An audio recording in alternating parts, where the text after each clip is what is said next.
천사를 보신 적이 있으십니까? 대답이 없으시잖아요. 천사가 보기 쉽지 않습니다. 저도 천사를 직접 본 적이 없습니다. 어느 장지에서 운구하는 엄마의 관 옆에 있던 천진난만한 아이가 천사를 보고 환하게 감탄하는 것을 듣고 본 적이 있습니다. 저는 대부분 성화에 등장하는 천사의 그림에는 어깨쯤에 날개가 달려 있습니다. 천사의 날개 이야기가 성경에 나오기 때문에 그림을 그리는 분들이 사람의 형상과 함께 날개를 그려놓은 것 같습니다. 저와 여러분은 천사를 직접 본 적이 없지만은 천사는 성경에 수도 없이 등장합니다. 오래전 통계지만은 미국 사람들에게 천사 존재를 믿으십니까? 약 70%가 믿는다 그랬습니다. 예배드리고 교회 나가는 사람은 훨씬 많습니다. 95% 정도가 천사의 존재를 믿는다는 것입니다. 우리나라는 어떨까? 잘 못 찾아봤는데요. 우리나라 일반인들은, 교회는 모르겠는데요, 교회도 더 높겠지만 일반인들은 아마 미국보다도 천사의 존재와 활동에 대하여 믿는다는 비율이 훨씬 떨어질 것 같다는 것입니다. 미국은 세속화 속에서도 교회를 지켜나가고자 하는 사회 분위기가 강합니다. 우리하고는 또 다릅니다. 하나님께서 쓰시는 초자연적이고 영적이고 인격을 가진 존재입니다. 그래서 하나님이 천사를 이 땅에 어떤 일을 시켜서 보내실 때에는 그 천사는 자신을 보내신 하나님의 권위를 갖게 됩니다. 세상의 다른 나라에 대사를 보낼 때 이 나라 지도자 대통령의 권위를 갖고 가는 거예요. 신임장 제청이 그거인 것처럼. 그래서 때로는 천사를 만난 사람들에게 천사가 나타난 것은 마치 하나님의 임재를 본 것처럼 느껴집니다. 하나님의 권위를 갖기 때문에. 천사의 역할은 많죠. 하나님의 뜻을 전하는 것입니다. 때로는 하나님의 사람을 긴급하게 보호할 때 보내시기도 하고, 때로는 세상의 심판을 얘기할 때 하나님이 직접 가라, 그렇게 해서 감당하지요. 말씀드린 것처럼 구약에만 나오는 것도 아니고 예수님 탄생 주변에 매우 많이 나타났습니다. 그 후에도 신약에도 많이 나오죠. 그 중에 이름이 나오는 천사가 성경에 있어요. 미가엘, 이름이 나와요. 가브리엘, 천사장이라 그래요. 어떤 부분의 장인 것 같아요. 가브리엘. 그래서 가브리엘 천사장, 미가엘 천사장, 수많은 천사들의 규모와 숫자에 대해서는 성경에 정확히 나와 있지 않지만 존재합니다. 그래서 오늘 말씀 읽어보니까 가브리엘 천사가 등장하는 것으로 다시 시작합니다. 오늘 26절에 이렇게 되어 있습니다. 6째 달에 천사 가브리엘이 하나님의 보내심을 받아 갈릴리 나사렛이란 동네에 가서, 하나님이 계획하시고 준비하시는 하나님이십니다. 하나님의 계획하심과 준비하심은 빈틈이 없고 철저하십니다. 하나님은 그렇게 하십니다. 하나님이 실수하시면 안 되잖아요. 하나님 실수도 없지만 하나님은 일을 치밀하게 하십니다. 하나님이 계획하시고 준비하시는 일은 반드시 하나님이 성취하십니다. 예레미야 33장에도 그렇게 일을 행하시는 하나님 여호와, 그것을 만들어 성취하시는 하나님. 하나님이 계획하시고 준비하시고 계획하시고 성취하셔요. 하나님은 빈틈없이 그렇게 진행하십니다. 계획하시고 준비하셔서 성취하시는 하나님은 세상 사람들에게 은밀한 일을 나타내 보이시기도 합니다. 먼저 가브리엘 천사를 우리가 지난주에 성전에 제사를 드리고 기도하고 있는 사가랴 제사장에게 보내셨어요. 지난주에 그걸 읽었죠. 요한이라는 아들을 낳게 될 것이라고 했어요. 그가 예수 오시는 길을 닦는 사람이죠. 이른바 세례 요한. 나는 주님의 신들매 들기도 감당치 못할 사람이라고 하며 그의 길을 묵묵히 갔습니다. 이제 하나님은 인류의 구원을 이루실, 인류의 구원의 그 계획을 본격적으로 준비하시기 위해서 가브리엘 천사를 사가랴 제사장 성전에 있을 때 방문하고 나서 6개월이 지나 하나님 치밀하게 준비하고 계셨어요. 저번에는 그 천사를, 가브리엘을 저 남쪽 유대 땅 성전으로 보내셨고, 이번에는 북쪽 갈릴리 지방의 아주 작은 마을 나사렛의 어느 가난한 집으로 보내셨습니다. 저번에는 사람들이 많은 제사장들이 득실거린다 죄송해요. 제사장들이 많은, 득실거린다는 표현은 별로 좋은 표현이 아니니까, 그 많은 그곳에 하나님이 감히 사람들이 들어갈 수 없는 그런 곳으로 가브리엘을 보내셨는데, 이번에는 아주 작은 마을에 가난한 집으로 보내셨습니다. 많은 사람들 앞에서 드러나는 제사장이 아니라 평범한 한 여인에게 보내셨어. 가브리엘이 1장 28절에 이렇게 얘기합니다. 천사 가브리엘이 마리아에게 들어가 이르되 은혜를 받은 자여 평안할지어다, 주께서 너와 함께 하시도다. 가브리엘이 조용하고 작은 동네에 가지고 온 그 출장의 가방에는 하나님의 은혜가 담겨져 있습니다. 한 가난한 여인에게 풀어놓은 것은 하나님이 내리시는 은혜였습니다. 은혜를 받은 자요.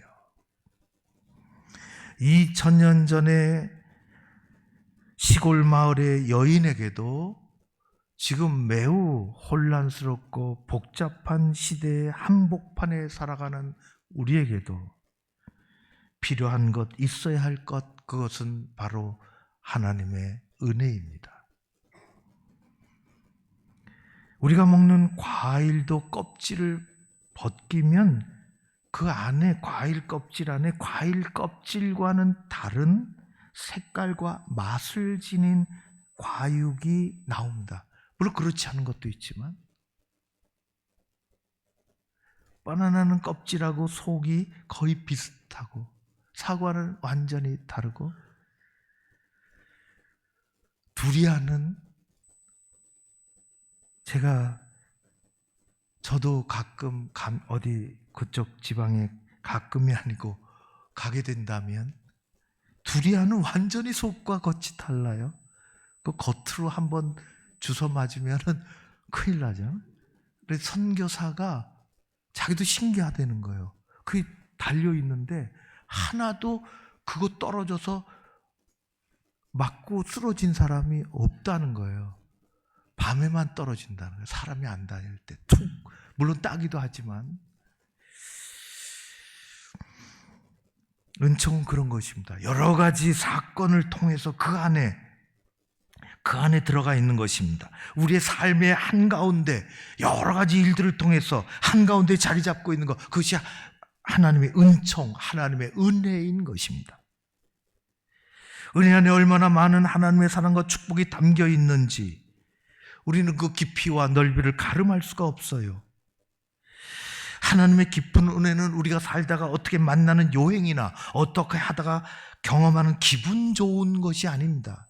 하나님의 계획하심이 어떤 사건을 통해서 있는 것이에요. 그걸 통틀어서 은혜라. 은혜는 그래서 하나님만이 주시는 무한한 선물이요, 견줄 수 없는 최상급의 베품이십니다. 은혜는 하늘의 하나님과 이 땅에 사는 하나님의 백성들을 잇는 가장 강력한 단어입니다.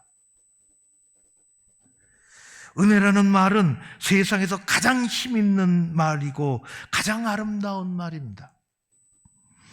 물이 언제나 위에서부터 아래로 흘러내리는 것처럼 하나님의 은혜는 생명과 축복의 물이 되어 하늘에 있는 은혜의 저수지에서부터 그것을 필요로 하는 하나님의 백성들 가운데 메마른 땅에 한없이 흘러내리는 것입니다.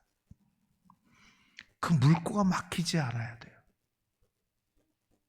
은혜를 가로막는 물꼬가 막히지 않아야 하는 것입니다. 그래서 시편에 무한히 은혜를 구해요. 시편에 무한히 은혜를 구해요. 30장에 이렇게 되어 있어요. 여호와여, 내 기도를 들으시고 내게 은혜를 베푸소서. 여호와여, 나를 돕는 자가 되소서. 우리의 기도지요. 우리는 은혜로 구원을 받았으며 베푸시는 은혜로 하루하루 하늘을 향하여 이 땅에서 견디고 이기고 순례자의 길을 걷는 은혜의 백성이 될 줄로 믿습니다. 가브리엘은 하늘의 천상 회의를 마치고 하나님의 명을 받아 사전 준비와 계획 속에서 방문을 했지만 아무것도 모르는 평범한 여인 마리아는 불현듯이 나타난 천사를 보고 얼마나 겁을 먹고 놀랐을까요? 상상이 안 돼요. 제가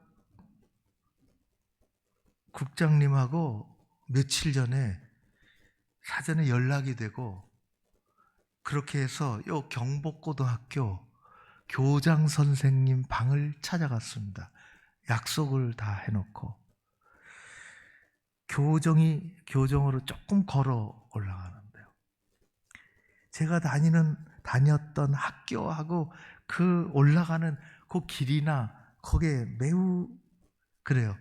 학교는 한산했고 몇몇 학생들이 저쪽 운동장에서 추운 날씨에도 그때 추웠는데 애들이 공 차고 고등학교 애들이 노는데 어떤 애는 우통을 벗고 있더라고. 와, 젊은 게 좋아요. 그런데 제 고등학교 시절이 생각이 났어요. 그 올라가는 길목도 그렇고 운동장에서 공 차고 있는데 친구가 어서 나타나가지고는 야 재호야, 너 선생님이 지금 너 교무실로 오래. 교무실에서 오래. 이 말이 대부분의 학생들에게는 불편합니다. 내가 반장도 아니고 내가 생도 대장도 아니고 놀고 있는 사람을 교무실에서 찾는 데는 두 가지 불편해요. 지금 신나게 재밌게 우통 벗지는 않았지만 놀고 있는데 중단해야 되죠. 또 교무실 오라는 말은 이건 썩 불편해요. 당장 뭘까요? 뭘 또 내가 잘못한 거야? 내가 무슨 꾸중을 듣는 거야? 천사가 불현듯이 방문했을 때 마리아가 무엇을 하고 있었는지는 모르겠지만 어른들에게 말로만 듣던 천사가 그에게 나타난 것을 생각해 보십시오. 이게 무슨 일이야? 나 한번 천사 봤으면 좀 그런 것도 아니고 이게 무슨 일이야? 내가 또 무슨 잘못을 했나? 천상의 존재가 사전에 예고 없이 나타난 것은 꽤나 무섭고 두려운 일입니다. 6개월 전에 성전에서도 사가랴가 그랬습니다. 그러니까 두려워하지 말라. 천마디가 두려워하지 말라는 거예요. 두려움 중에 있던 마리아가 천사에게 들은 말은 은혜를 받은 자요. 천사가 전한 은혜의 핵심 내용은 육신을 힘들게 만들었던 병이 낫는 것도 아니고 덜어낼 수 없는 마음의 고통이 눈 녹듯이 사라져 내리는 것도 아니고 초자연적인 힘으로 성령으로 아이를 잉태할 거라는 것입니다. 33절, 31절, 35절 이렇게 되어 있어요. 보라, 내가 잉태하여 아들을 낳으리니 그 이름을 예수라 하라. 성령이 내게 임하시고 지극히 높은 이의 능력이 너를 덮으시리니 이러므로 나실 바 거룩한 이는 하나님의 아들이라 일컬어지리라. 야, 내가 성령으로 잉태하면 얼마나 좋을까. 기다렸다가 이 느닷없는 얘기를 들은 게 아니에요.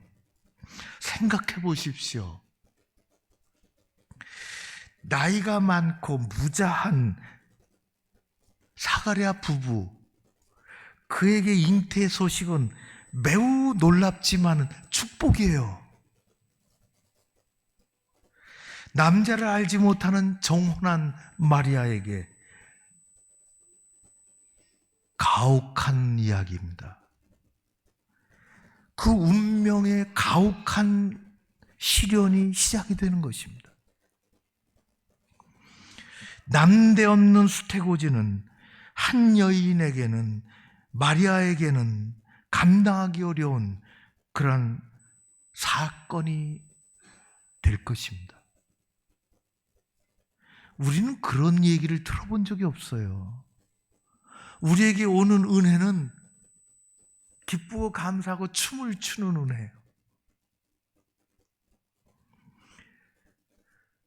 그 마을이 인구가 그 당시 얼마나 됐을까요? 나사렛. 나사렛은, 베들레헴은 구약에 나오지만은 나사렛은 잘 나오지도 않아요. 너무 작고 구약에서 너무 미미한 동네라서 몇백 명도 되지 않았을 거예요.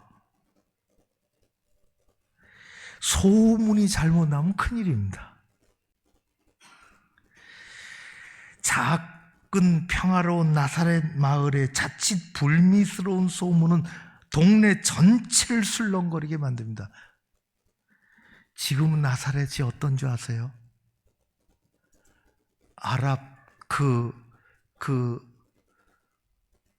팔레스타인 지역이죠. 이스라엘 그 땅을 제한 팔레스타인 수많은 도시 중에 최고로 인구가 많은 도시요. 그 인구 중에 최고로 대부분은 아랍계 그리스도인입니다. 거기는 예수의 그 뿌리가 깊은 사람들이 지금 살고 있습니다. 놀랍죠? 나사렛에 내리는 은총입니다. 예수님 당시에 결혼하면은 개인과 개인, 오늘날과 같이 개인과 개인의 만남이 아닙니다. 우리도 옛날에 그랬잖아요. 개인과 개인의 만남을 넘어서서 그건 집안과 집안, 가문 간의 만남이에요. 전통을 따라 그 당시는 아버지가 자녀의 결혼 여부를 결정짓습니다. 때로는 자녀의 며느리감이죠. 아들의 신부감도 아버지가 결정짓습니다. 여자는 한 남자의 아내이기도 하지만 한 가문의 사람이기도 합니다. 한 여인의 잉태는 엄청난 축복이지만 이상한 임신은 가정과 사회에 용납되지 않으며 개인의, 마리아는 설명할 길이 없는 일이에요. 그러나 하나님께서는 죄로 얼룩진 세상, 아픔과 고난의 땅에 구원의 예수 그리스도를 이렇게 보내시는 것입니다. 오랫동안 기다리던 백성들에게 보내실 메시아는 나사렛 여인을 통하여 성령 잉태로 오는 것입니다. 그래서 하나님에게는 놀라운 은총을 담을 순종과 믿음의 그릇이 필요합니다. 우리는 아주 작은 순종과 그저 적절한 믿음만 있으면 하나님 마음에 쏙 들게 살아갈 수 있습니다. 아주 작은 순종과 아주 작은 믿음만 있으면 우리는 하나님 마음에 100점을 맞으면서 살아갈 수 있어요. 이 여인은, 이 약한 여인은 누구도 보여주지 못했던 크고도 단단한 순종, 믿음을 보여주고 있습니다. 어느 순간에 여자가 강해요. 38절에 주의 여종이 오니 말씀대로 내게 이루어지이다. 이 한마디는 쉽게 나오지 않습니다. 지금도 이스라엘 땅에, 지금은 쉽게 갈 수 없지만은 나사렛 그곳에 가면은 이 말씀이 뭐 100나라 이상의 말로, 우리나라 말로도 그 어디 기록이 되어 있어요. 사람들이 볼 수 있도록. 하나님께서 하시는 일을 인간이 다 가름할 수 없고 이해하기가 어렵습니다. 예수님께도 그래서 제자들의 발을 씻기시면서 지금은 너희가 알지 못하지만 후에는 알리라 말씀하셨습니다. 우리는 지금 알지 못하는 일들이 얼마나 많은지 모릅니다. 마리아도 그랬을 것입니다. 하나님의 놀라운 섭리는 언제나 그 뒤에 숨겨져 있습니다. 우리에게 언제나 필요한 것은 크신 하나님을 신뢰하는 일이고 그 말씀을 담은 조그마한 순종의 그릇입니다. 그토록 기다리던 구원자는 초인적인 순종을 통하여 오셨습니다. 이름을 예수로 알아 태어난 아기는 지극히 높으신 하나님의 아들이십니다. 초등학교 때 우리 선교교회도 뭐 언젠가는 우리 교회 학교 아이들이 앞에 나와서 뭐 성탄절 연극도 하고, 제가 초등학교 때 말이죠, 우리 다 그런 경험이 있잖아요. 저도 동네에 있는 교회 몇 번 가다가 성탄절쯤 되면은 친구가 더 오라 그러고, 오라 그럴 때 한마디 꼭, 야, 요번에는 공책 책받침 준대. 그 한마디 갖고 갑니다. 야, 그때 책받침이 있었어요. 책받침을 받치지 않으면은 공책도 거칠고 연필도 그렇고 찢어지니까 책받침 받치는 거예요. 뒷장도 써야 되니까. 그래서 책받침 언제 주나 12월 24일 갔는데 연극 다 끝나 준다는 거예요. 연극 보고 가지 그래도 당연히. 야, 아이들이 부럽더라고요. 아이들하고 선생님이 나와서, 야, 뭐 장면이 거의 바뀌지도 않아요. 하나 DJ 세트 하나 갖다 놓고, 세트도 제대로 한 거 없지만은 거기에 뭐 요셉도 나오고 마리아도 나오고, 인형이 아니라 아기는 인형이고, 뭐 거기에 또 목자들도 등장하고, 또 조금 있으면은 또 낙타는 안 보이지만은 동방 박사들이 옷을 입고 등장하고 선물을 내려놓고, 뭐 그런 거 저도 속으로,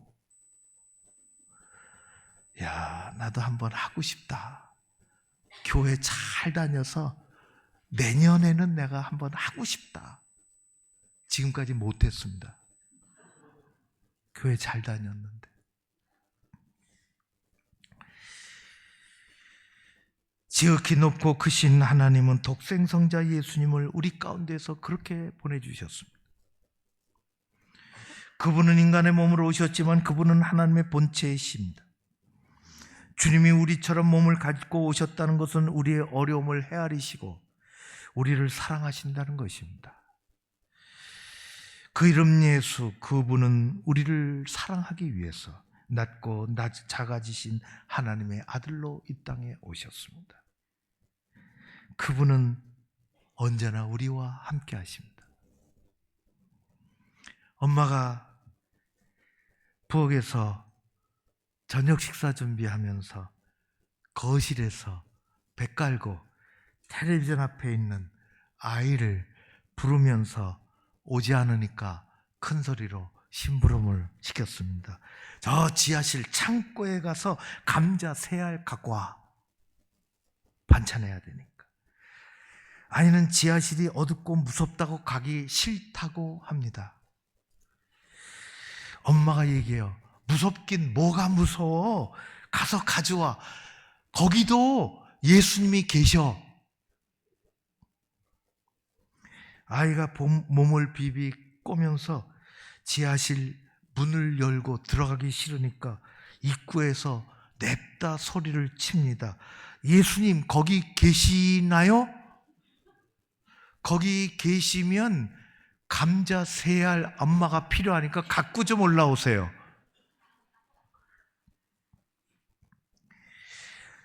지하실이 어둡고 무거워서 내려가기 싫어하는 아이가 예수님 거기 계시냐고 확인하는 것처럼 주님은 저 멀리 저쪽에 계시는 것이 아니라 지금 여기 우리와 함께 계시는 것입니다. 그분은 세상의 죄를 다스리시며 우리의 영혼의 구원자로 오셨습니다. 고난과 슬픔 속에 사는 백성들을 위로하시고 세상을 이길 힘을 주시려고 오셨습니다. 그 이름 예수, 그분은 세상의 왕이시요 우리 인생의 주인으로 오신 것입니다. 순종하고 믿음을 가지고 따라가는 것입니다. 나사렛에 내렸던 하늘의 은총이 우리 교회 그리고 여러분 모두에게 그리고 이 복잡한 대한민국 현실 가운데도 임하시기를 주의 이름으로 축원합니다. 고마우신 아버지 하나님을 찬양합니다. 오늘도 오시옵소서. 우리 가운데 오시